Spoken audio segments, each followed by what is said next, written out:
Hey guys, welcome to this week's podcast episode. Today's discussion is going to be all about trauma, healing intergenerational trauma. We're going to talk about entrepreneurship, your story. With that, I have a special guest, Katherine Lewis. She's an entrepreneur, teacher, engineer, and cycle breaker, and she's got a fantastic story, and I'm happy to highlight her story for the guest. So, Katherine, welcome. Thank you so much for having me.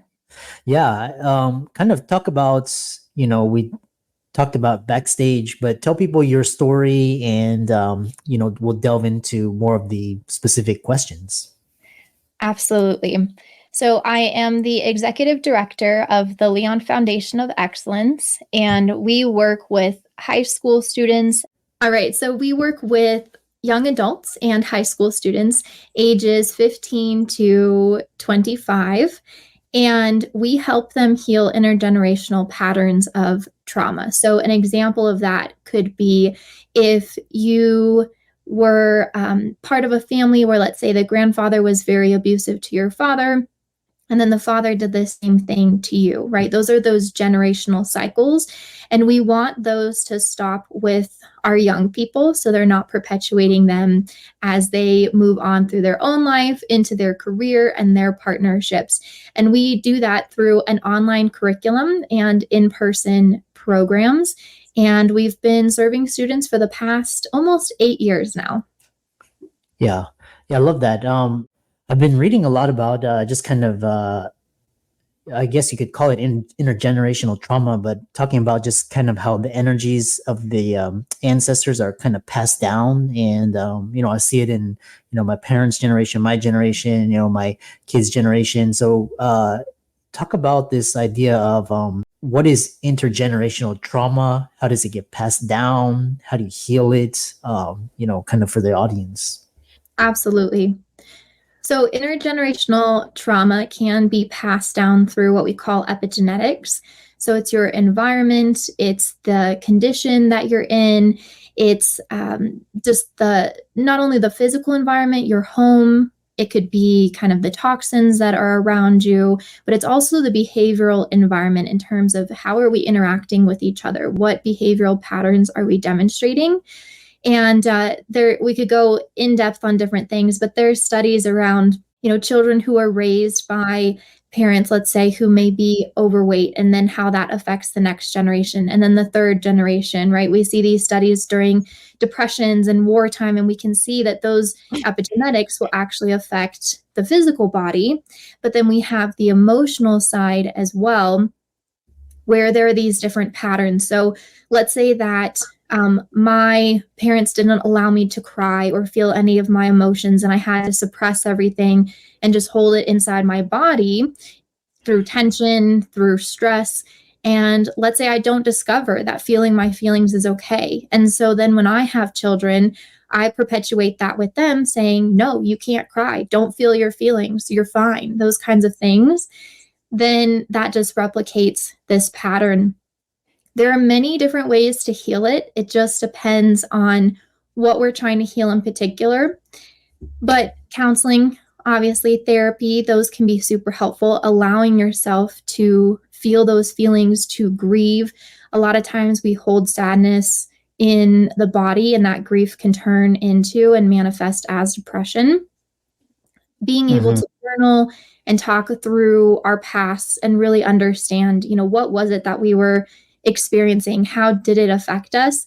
And then go back and talk to those who we're upset with, right? And sometimes we interpret things as young people, and they're not actually that way. I remember from my own self that I interpreted my own family's behavior in ways that if I was an adult observing their situation, it would be like, oh yeah, I don't know that it's necessarily the best way to go about it, but I understand that they're stressed. I understand that they're experiencing their own feelings. And when you're a child, it can be hard to have that kind of empathy for the adults around you who are supposed to be nurturing you and caring for you. So it's working through these patterns and looking at the past and understanding how to release all those emotions that we can then gain the tools and the self-awareness to not replicate those patterns or try and reduce it progressively as much as possible. Yeah. Yeah, I mean, it's really interesting because you bring in the genetics component. I never thought of it in terms of genetics, but I thought it was all just kind of behavioral traits. But I was kind of reading these two books simultaneously. One is Psychology of Wealth, but he's talking about these kind of like in my grandparents' generation who grew up during like the world wars, and so they were always their mantra was, the government's going to save you, social security. And then after that went away, like my parents, it was like 401k pensions, work for a company for 60 years or become a professional. And then like our generation was 9/11 and 2008 COVID. And it's kind of like, you can't trust anybody. You can't depend on anybody, which is really interesting. And then the other book is this, the body knows a score. So where we store trauma and patterns in our body, and it's kind of like, that's as we grow older, we're like heavier, and like kind of like my kids' generation, they're a lot lighter and freer. So um, I'm not sure if you have anything to add to kind of storing emotional pain and trauma in your body, but I'm happy to elucidate that for the audience. Yeah, absolutely. I have read the second book, and so I'm familiar with that. I will say that for me, I can see that within myself. As an example, when I get anxious, sometimes I'll scratch my head, right? And that's just a personal example. But we can look at how we store these things in the body, right? So maybe when you're emotional, you eat a lot of food, right? Or maybe Mhm. you feel very lethargic and you just want to take a nap because you're actually scared and it feels like things are out of control and you just want to hide under the covers, right? It can manifest in so many different ways and it's going to be personal to each person. But it's important that we notice these patterns and we notice, where are we getting tension? Are we having a concave chest because we're trying to protect our heart because we don't feel like it's safe to be emotionally open? These are all things that you want to be aware of in your body because it holds on to these different patterns. And when we're young, we start to form the idea of how the world is. Can we trust people? Can we not? Is it safe? Is it not? Can I love openly? Can I not? And all of Right. that gets stored in the body unless we do this work to recognize, okay, I thought that there was a bear chasing me, all throughout my childhood, as in the bear maybe being an abusive parent or something like that. And then you have to stop and look around and say, all right, I'm okay. I'm not in the woods. Right now, in this moment, I am safe and I am okay. So, what unnecessary feeling or what tension am I holding in my body that I can now consciously train myself to let go of? And it's through that process that we heal. Yeah, I love this idea. Kind of this idea of letting go. And one thing is talking about is but the next question is talking about pivoting into kind of taking your pain and making it into your promise, and talk about like becoming an entrepreneur and how to pivot and excel in what you're doing now, based on your previous pain. Yeah, that's a great question.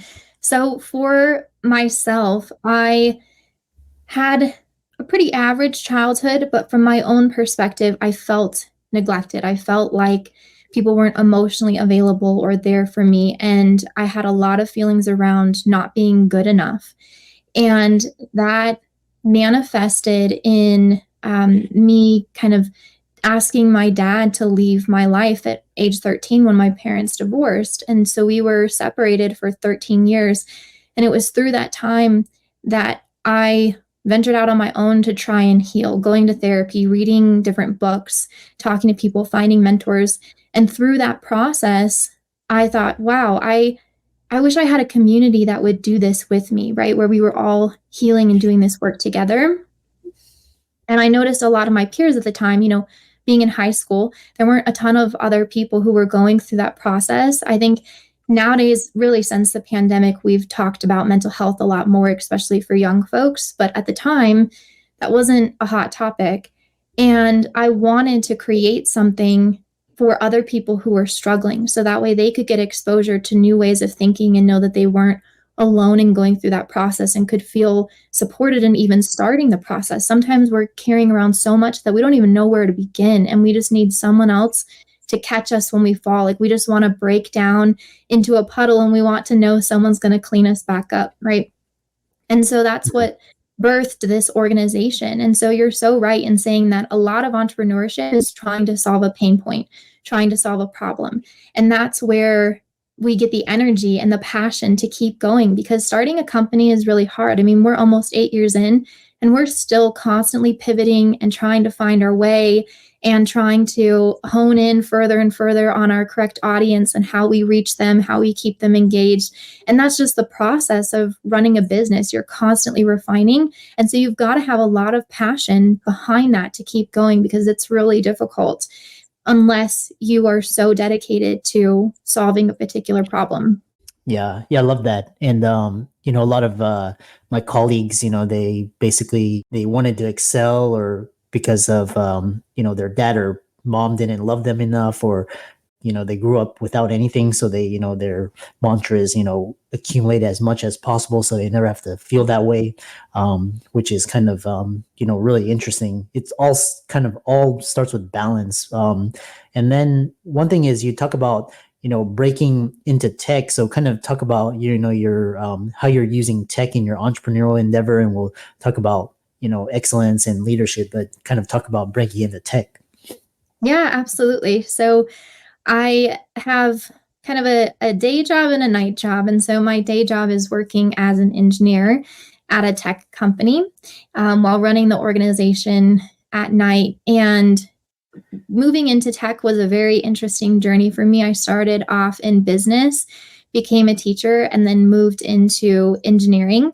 But the thing that helped me the most break into tech for my own journey was all of the emotional intelligence, self-awareness, empathy and compassion, being able to relate with other humans and communicate well. So ironically, that was what really helped me get into the tech world, not so much the engineering skills. Of course, they had to be there, but those are things that you can teach people and you can help them learn. It's a lot harder to teach people how to be empathetic or compassionate or good communicators. It just takes longer, and sometimes there's not as much willingness.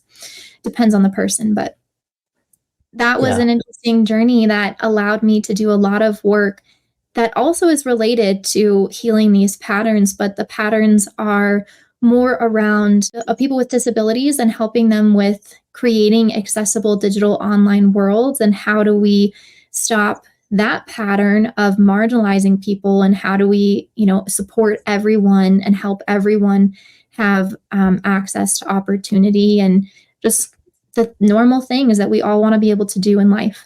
Yeah, and then now where we talk about this, the disability, talk about why you have a particular passion for the community, and talk about why the tech community needs to embrace the disability community. Yeah, again, that passion comes from a personal pain, right? So I had a family member who acquired a disability and had to go through that process, and you start realizing just how much more room there is to grow. So, as an example, they lost hearing in one ear. And as we'd go for walks, let's say down the path, you'd have bikers that would just come up silently behind and just fly on by and not say anything. And so I started to realize, wow, they don't know that this person can't hear them. You can't see that, right? It's an invisible disability. And yet, if they just had the courtesy to always say, hey, on your left, then they would be okay. They wouldn't be so startled when people pass by. So it opened my eyes just to how many ways in the real world and then in the digital world, things are inaccessible and there's a lot of room to grow. Because I work in the digital world, I started looking there and seeing, okay, are developers following accessible principles?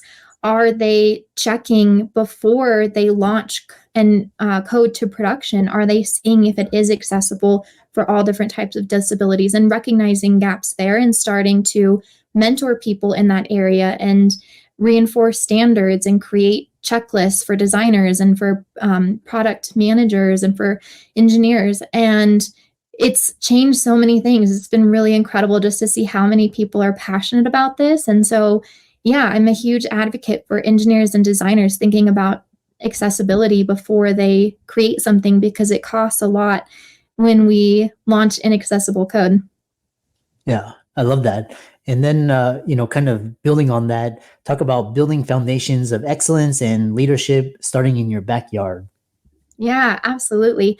So, my philosophy is excellence starts at home, right? If we are walking through our own neighborhood and are unwilling to pick up trash, then why are we focused on, doing something somewhere else, right? If we are not treating the people within our own home with love and kindness, why are we putting on a front to our colleagues or people out in public, right? Everything starts in the home. And then we can take it one layer deeper, which is everything really starts inside of us.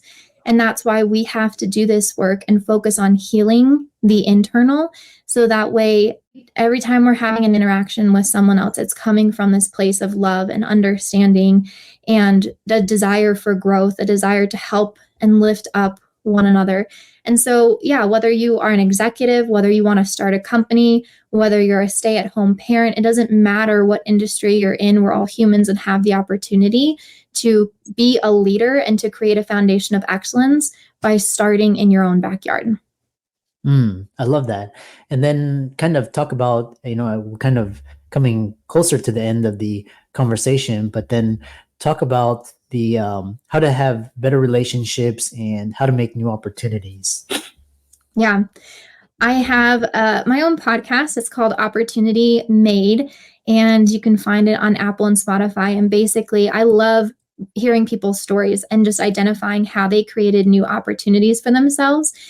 A lot of times we grow up thinking, well, if only I reach this point, if only I have that much money, or I have that kind of house, or I'm wearing those kinds of clothes, or I live in that kind of city, then I will have arrived, right? And yet there's opportunity everywhere. Wherever you are, you have the opportunity to do good, to make money, to serve someone, to solve a problem. And so I love having conversations and recognizing how, if we're just very intentional with our lives, there's a lot that we can do. You don't have to have a certain amount of resources or know certain people in order to make a difference or to have the kind of life that you want. So that's what I would say, just around opportunity. And again, if anyone's looking to heal those intergenerational patterns, like pull out a journal, start writing throughout the day what you're feeling, what you're noticing in your own body, the different habits that you have. Like the best way to solve problems are to confess them and to say, okay, I have an issue with this. I'm struggling with that. And go tell somebody who loves you and cares about you. So that way you can start recognizing the issue and heal some of these patterns. So well said. So lastly, talk about this Leon Foundation of Excellence and how people can contact you, check out your work, follow you on social, etc. Yeah, absolutely. We're on all the social channels at Leon Youth, Leon Youth.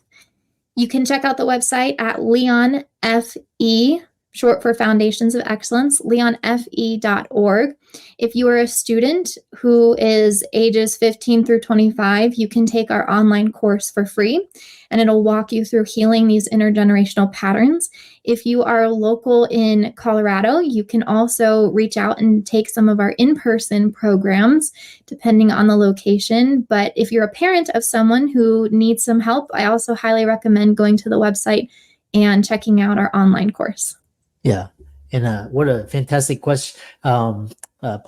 And, I love this idea of healing intergenerational trauma, the importance of it, and starting your own company, making a difference. All of Katherine's resources will be in the links and show notes, and check those out. Follow her on social. And with that, thanks so much for coming onto the podcast. Thank you for having me.